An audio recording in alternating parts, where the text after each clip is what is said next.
Um, so let's talk about the guy who kind of makes everything work, mesh, has a vision, trying to, put an identity for this team, Quinn Snyder. Quinn also is a guy who I think, very split sometimes in the fan base. Uh, sometimes his rotations are questionable. That's fair. I always say no coach is perfect. Listen, I remember when Mike Malone got fired and Nuggets fans were like, he did this wrong and did this wrong. And he's a championship coach. So that probably tells you can't really win unless you just win. um, but what do you think of the job he's done so far? I've said this coming year is going to be the first year in his tenure, obviously year 3, full year of being with the Hawks. And now he's facing, the pressure of, okay, we got to win some games. We got to make that step. What do you think about Quinn's job so far? And do you feel like he's been the right guy for the job so far? It's a tough thing to talk about Quinn just from the fact of, I think on the development side of things, he has done so much that's been so beneficial for this organization where I know he talks about it, but I don't know if it sinks in enough with the fans that Mm, he has created an organization, at least coaching staff wise, from top to bottom, from Atlanta to College Park, where everyone is on the same page, everyone is in communication, everyone is using the same language, so that when you do have a guy like Mo Gay who's got to go from College Park to Atlanta and immediately get thrust into a role, he does that on a different level. Like, this is something that George Niang, who has played for a lot of NBA yep. teams, he spoke on and was like, this isn't normal. This doesn't normally, like other organizations that I've been at, this is not, they're not in that level of, in sync that you see here in Atlanta with College Park and the Hawks. And so for that element of things, I think there's been so much that has been really beneficial for this team. I think what he's done with Trae Young, where if we're real, Trae didn't respect any of his head coaches previous to Quin Snyder. Like, he either thought he was smarter than, or just didn't see them as enough of a difference maker to Mm, really need to listen, quite honestly. I think some of that had to do with Trae's maturity, which has changed a whole lot, especially in the last couple of years. But there was also an element of, like, Quinn's intelligence and an understanding of the game is just on a different level. You hear so many players in the league talk about, Quinn and how he views the game, and just being on a different level.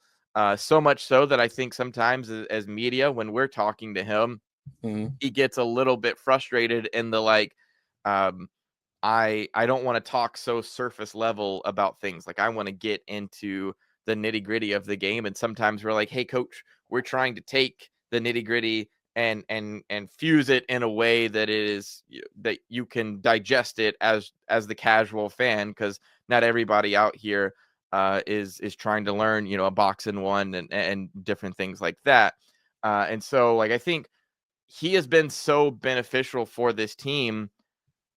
And in the same respect, I think some of the in-game coaching decisions have been really questionable, and I understand fans' frustration with the rotations and some of the things that he's done, because I've been frustrated with some of the things that he's done, and when I've asked about it, or my colleagues have asked about it, you get some form, like some version of an excuse as to why it happened in that situation, or just flat out being like, no, this is working. And when you're looking at it and you're going, but I have the numbers in front of me, and it's clear to see that George Niang and Don Barlow playing together is a horrible idea. Like, you lost every single minute of those two guys being on the floor together. So what are we doing? And so I think, because there has been so much push by Quinn and by the organization of development and of, hey, we know we're not winning this year. And even Trae coming out and being like, yeah, it was really difficult for me, for them to come to me and say, hey, we're more focused on development than we are winning. And so what comes with that is any coaching mistakes that you could see him make. It goes like, well, but they weren't, like, really trying to win, so it's all good. Like, whatever, whatever they end up getting out of this is just it's going to be positive in the long run. Now you're reaching a point where it's like, okay, you've got most improved player, you've got a strong defender who a lot of people, view as someone they've really got to focus on the scouting report. You've got a rookie who is going into his second. You've got a guy in Jalen Johnson who is coming back and is going to be discussed in is he an all-star or is he not? And so like those expectations are shifting. You fire your GM, yeah, there's going to be more expectations of you producing. And so I think that is going to cause more of a magnifying glass to be on those in-game decisions and the rotations because Quinn's always big on he doesn't care about who starts the game, it's about who finishes the game. And then you ask him about who finishes the game and he'll give you a million reasons why that he needed to give someone a blow or he needed someone to get a developmental opportunity, whatever might be the case. It feels like there's always an excuse for those decisions. But yeah, you know as well as I do that the fan base is going to get to a point of you've got to be better or you're out the door too, because we know no one's job is safe after we see these big high profile coaches getting nixed. But I thought it was interesting that when I think it was Allison Mastrangelo from WSB who asked Landry Fields and was like, hey, what are your thoughts on, is Quinn Snyder's job safe? And he looked so puzzled as to like, yeah, that's not even something that we're remotely considering. You bring in someone new in that role who is not necessarily Quinn's guy. And suddenly, you're looking at things differently. It will be interesting if they decide to go the route of Danny Ferry, and I ultimately don't think they will. But here's a nugget for you, Bryce, is that Danny Ferry and Quinn Snyder were roommates in college at Duke. And so, what is their what is their relationship like and that sort of a thing. So it's all goes into who they ultimately bring in as president of basketball ops and his relationship with Quinn as to whether it's really on the line. But I think he's in a pretty safe position, quite honestly.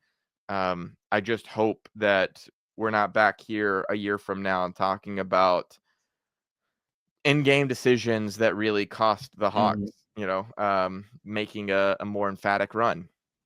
Yeah, definitely. And listen, like I said, I had Brad on recently. He kind of said it, and he said this, and he's right. He's like, Quinn's not a bad coach, but he's not a great coach. He's just a good coach. Yeah. And and sometimes in this league, I mean, we've seen people win. Like, it depends on what people's opinion. Like Mike Budenholzer, for example, he's won a championship. Yeah. But at the same time, I remember before that, Bucks fans hated him, and then after that, Bucks fans hated him. So I mean, it's one of those things where it's just like I always say when you win in this league, obviously luck's involved, and sometimes you just get things going the right way, and sometimes you make decisions that actually do work. And I feel like that goes for the team, but I also go for the coach. And so I think I think the players have bought into him. And that's the good thing. I don't think this is like I don't know if the players are like especially because Trey's bought in. He's the leader of the team, et cetera, et cetera. And if that ever changes, then you will most likely see a change, with Quinn's status and in the hot seat and all that sort of thing, because that's what happened with Nate. Everyone bought into Nate initially because they won and they made the run to the Eastern Conference Finals. And then when they lost, belief in him, essentially, he was out the door. And that feels like that happens to every, like, I think a guy like Frank Vogel is a great coach, but he's found himself in positions where even after winning, team loses confidence in you or needs someone to blame, you're the odd man out. Yeah, and so on and so forth. Yeah, it's tough being a coach in the NBA. It really is. But like I said, Quinn has to obviously put some results out there. And like I said, I'll always talk about that stretch when the Hawks before the NBA Cup going into the NBA Cup, where I said the Hawks when they had a more fuller roster, you saw them play better. You saw I said they were able to play games where they didn't have to score 120 to win. They were able to play good enough defense to keep a game. They could win a 104, 106 game.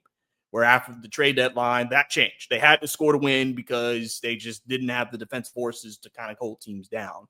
And that does transition me into my next question. A couple more for you if you have time before I let you go. Yeah, absolutely.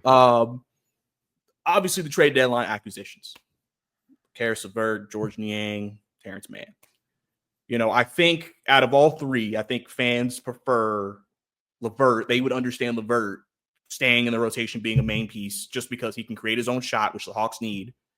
And, even though, yes, he's a train, even though he's like a roller coaster, you're going to have some days where he's just not doing anything for you. And then he has a day where you need 30. And you're just like, hey. So he's a free agent.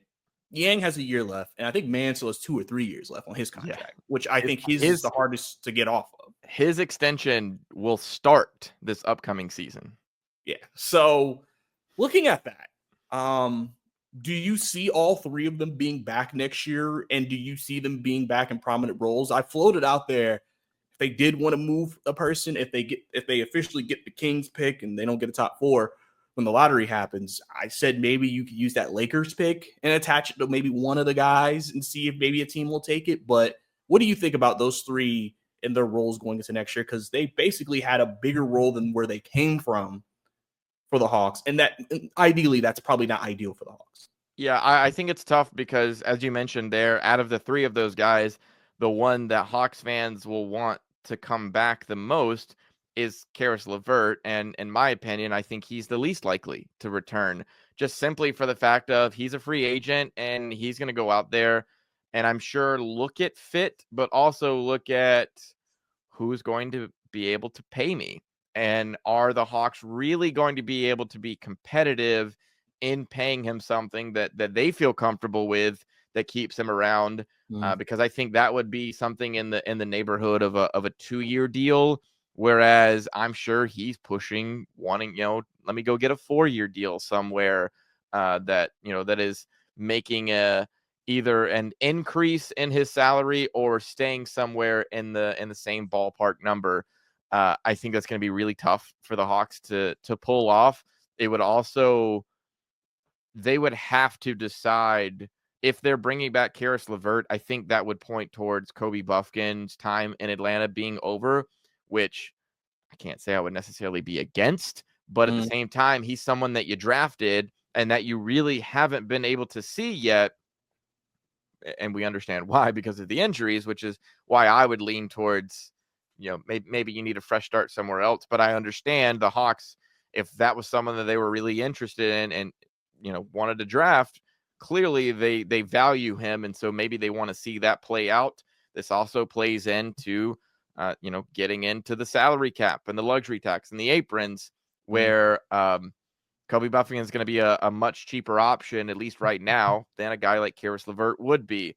I think the one that is difficult, that I think you're going to be stuck with him, and not that it's necessarily a bad thing entirely, because I do respect his game, but it's hard to say that he's a young developing player, is Terrence Mann.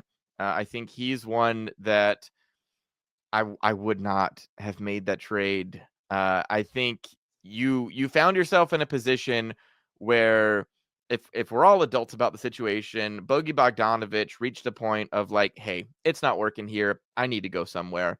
And the Hawks respected that, and the Hawks were actively trying to move him. And I think they reached a point of, we've got to get this guy off our team.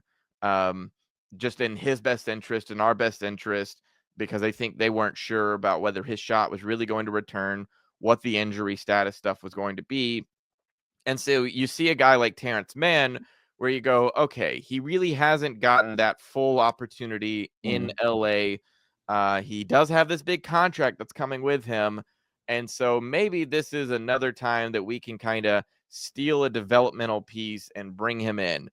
And boy, I really hope that he develops, because the numbers say that he is a good player, but you watch with your own 2 eyes and you're like, oh, well, he's got a good shooting percentage because he just doesn't take many shots.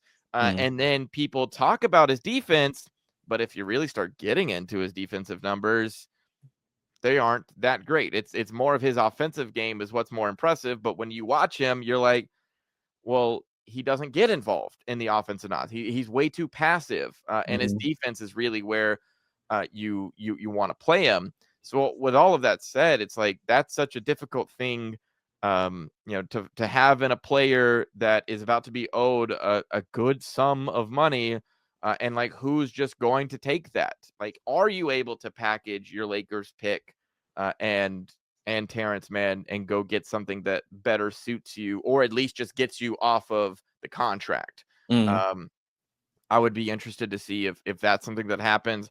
And then George Niang, I think he's someone that I get people make fun of him for being slow, and being a turnstile on defense. But when his shot is falling and you really need some form of offense coming off of your bench, he's a good piece to have around. And I think kind of him with Larry Nance Jr., you saw this in the difference makers that good veterans can make on a young team.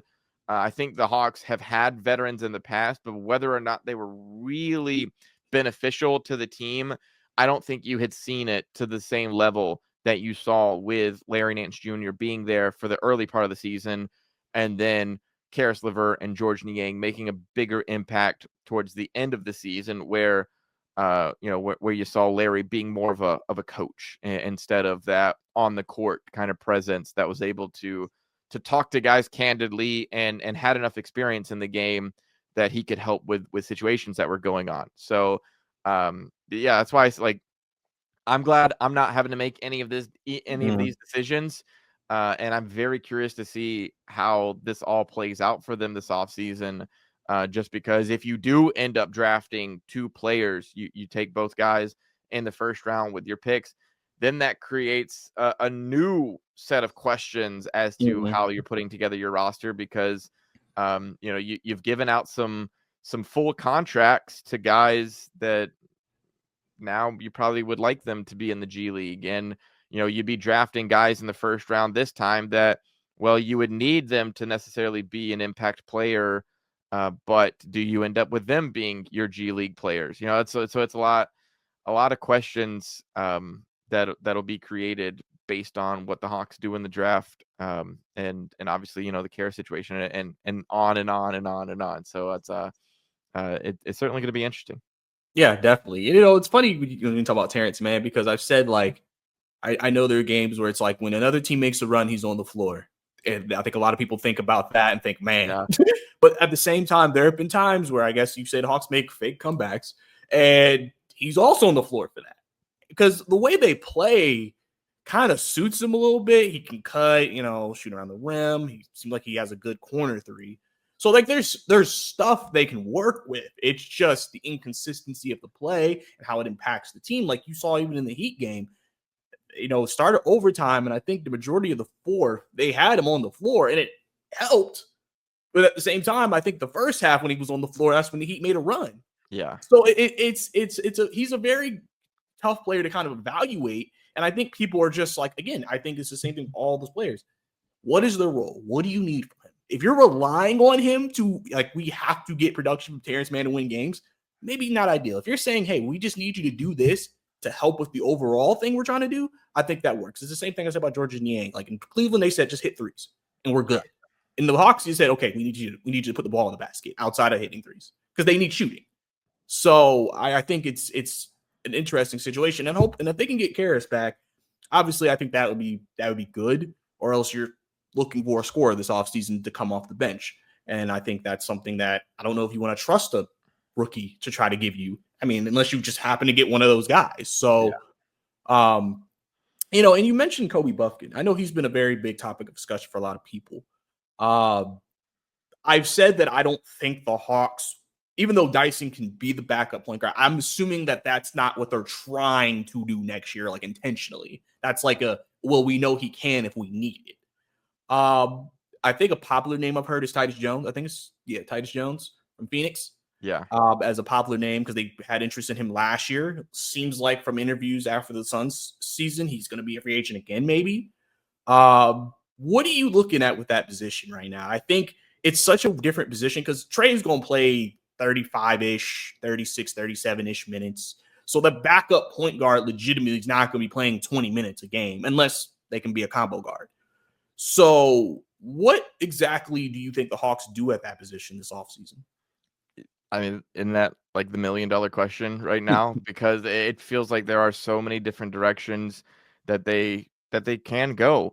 I think, yeah, it's a problem when you drafted Kobe Buffkin for that role, and I think when you did see him play, at least in my opinion, I don't think he's that guy. I think he is more of a two guard, an off ball type of player that you don't really need. You need that guy with the ball in his hands, who can be a scorer. Now, is that going to change, or are they going to say, "Hey, guess what, Kobe? You're for the moment, you're still young and cheap, and so we're going to push you into this role, and see you make the most of it." That's certainly one way to go about it that I wouldn't do. Or you mentioned Titus Jones, someone who has that ability, uh, potentially could be cheaper than Karis LeVert, and is more of that traditional point guard. Um, and then are you going to bring back Karis? Like it's all of that, tough decisions. I'm curious to see too if I think Dyson really enjoyed doing some more ball handling, especially when Trey got hurt, because I remember we asked him about it after that game. I can't remember was it Boston, that he started, at point guard because Trey was out. But then when he got more of those opportunities later on down the road, and when we talked to him in exit interviews, and that got brought up, he was like, he keeps saying, I mean, I grew up playing point guard. Like I did this, in high school. I did this in the G League. Like I have experience with this. And you kind of see him smile a little bit, and it seems like he enjoys it to some extent. So would the Hawks maybe, allow Kobe to develop more in that two guard role and use him, and that sort of a thing. And then when Trey comes off the floor, you slide Dyson over, and treat it that way, and try to get the rotations somewhere built, around that. It would be interesting to see. But there's so many different directions for them to go about it that I think a lot of Hawks fans are like, okay, well, just do what we know has worked in the past, which is like go get that traditional point guard, pay Karis or pay Titus and get that so it's shored up, and so it's not a question mark again of you're having to say someone's got to develop and be something that they haven't been in the past, because obviously we've seen more often than not when guys get thrust into that role that it's like, oh, they're not that guy, and now you're relying more on Trey again. Your expectations are higher. You're wearing him out more. And he's not as effective as a player. Like all of this kind of comes into play. Yeah, definitely. And I think, obviously that's something we'll see how they feel about Kobe in that position. I mean, it just depends if it, again, and like I said, with the new president coming in, and if that person's going to be in charge or working with Salah to make basketball decisions, you'll figure out, okay, how does he feel about Kobe? Like I said, we're going to figure out how they feel about these players because this isn't Landry, who may feel great about him because he brought him in. So that definitely could be something to look out for. One more question, then I'll let you go for sure this time. Last one, Zaccharie Risacher. What do you need to see for him in year two? What do you want to see him improve at in year two as people look at him trying to take another jump going into his second year in the league? The biggest thing for him has been, and I've said this since he stepped foot in the league, and it's one that people don't like hearing because it has nothing to do, like it's not an immediate fix. Of course, you would love to see his shooting improve, and that aspect of his game. You would love to see him become more of or have that comfort with the ball in his hands, and, just his impact offensively as being someone who can go get a bucket outside of Trey. I don't think we're there yet. I think a lot of this with him, and it gets brought up, is like he is 20 years old. So as his body develops and he gets stronger, which from the time that they drafted him to the time that the season started, he put on a lot of muscle. And I think that's going to continue for him. I think a lot of it is him playing in situations that he's never played before, which only comes with time. Like the way that we saw him play against Orlando, the way that we saw him play against Miami was not good enough. It was really bad, and we all understand that. But I think for those of us who have seen him play more than just those 2 games on national TV and decided to make opinions about him, you understand that he's a much better player than that. And he got put in situations where it was like, oh, okay, yeah, having to deal with Franz Wagner, that's different, having to deal with Bam, that's different. And something that you've got to adjust to. And a lot of that does come with putting on weight, putting on muscle, getting more experienced by having another summer where you can work with Trey, you can work with guys on what works, what doesn't, because I think confidence is everything for Zach. And when you see him confident, you see the best version of him. And when someone steals his confidence because it's like, oh, I'm not quite ready for this, then then you see some of the frustrations. I think the one element that may have caused some fans to be frustrated about him, but I think is a really good thing, is his shooting slumps that he's gone through. But what do you see with his shooting slumps that you often don't see with young players? Is that he goes 1 for 11 or 1 for 12 or 2 for 10 or whatever it might be. Like he didn't stop at 5. He didn't stop at 7. He continued to go on and try to figure it out, and it just didn't work out at that point. But you see big stars in the league, a guy like James Harden, who in a pivotal game 7, where does he go? He absolutely disappears. But Zach has the willingness to like, no, I'm gonna get this. I'm gonna figure it out.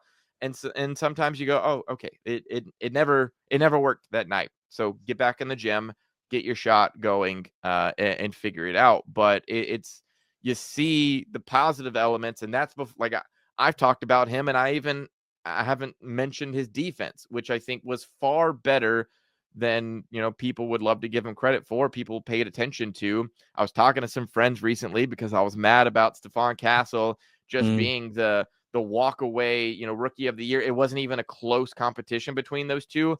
And I was talking about his defense and how good Zach's defense had been this past season, and he should get more credit for that. And they were like, what are you talking about? Rookie of the year? We want to see you score. And it's like, okay, well, yeah, if that's the thing that you're focused on, then he's not going to have that same appeal as other guys. And I don't know that he's ever necessarily going to be the go get a bucket himself person, but I'm also not willing to just automatically count that out because it hasn't been a part of his game just yet. So year 2, I think, is going to be really fun to get to watch Risacher, bloom into a role that I think, if he's got some health around him, will be really beneficial. Yeah, and I mean, we even saw it a few games this year where, like the Cleveland game, national televised game, he was like 21 points first half, 100% shooting. Like we saw like moments of like, this is really good. And I've said that version of Risacher is what the Hawks are just trying to get more consistently. Obviously, I'm not expecting him to become a 30-point-a-game scorer, but just consistency. If he could just become a consistent scorer, whether that's 15, 16 points a game, provide some shooting, I think that would be a really good step for him. And, we see that the videos of him putting in work after practice. I mean, he wants to be great. And I think that's one of the best things you can have as a player. Because sometimes we question with some of the young players that come to the game, do they love the game? Do they want to put in the work? Are they just coasting off of talent? And I remember Risacher at the beginning of the year said, I was one of the most athletic people in France. I got to the league. I'm not. So now I got to put in more work to be able to Yeah. keep up. So I'm really excited for his development. And I think that he could be, like I said, very important piece for this team moving forward. Obviously, Trey's taking him under his wing. So we'll have to see how that ends up coming along. But Caleb, I appreciate you, man, coming on, man, talking about some Hawks for me for about an hour. Let people know where they can find you. I'm on social media at ATL Johnson 18, as well as you mentioned earlier, on the Dopey Millennial Show on 92.9 The Game. Usually it's looking like Saturdays 4 to 7 p.m. is the normal slot, but I move around here to there depending on Atlanta United's schedule and that sort of thing. But yeah, that's for the most part, that's where you find me at. Yes, sir. And obviously, guys, y'all know where to find me. Follow me on Twitter, Bryce_2K. If you enjoyed this episode, subscribe, like the video, leave a comment down below. Go keep up with Caleb. He does great work over at 92.9 The Game, man. Really, really appreciate him, giving me some of his wisdom today on the pod. So always good time, man, for sure. But that's all we got here. Believe in Hawks. It's Caleb. I'm Bryce. See you next time.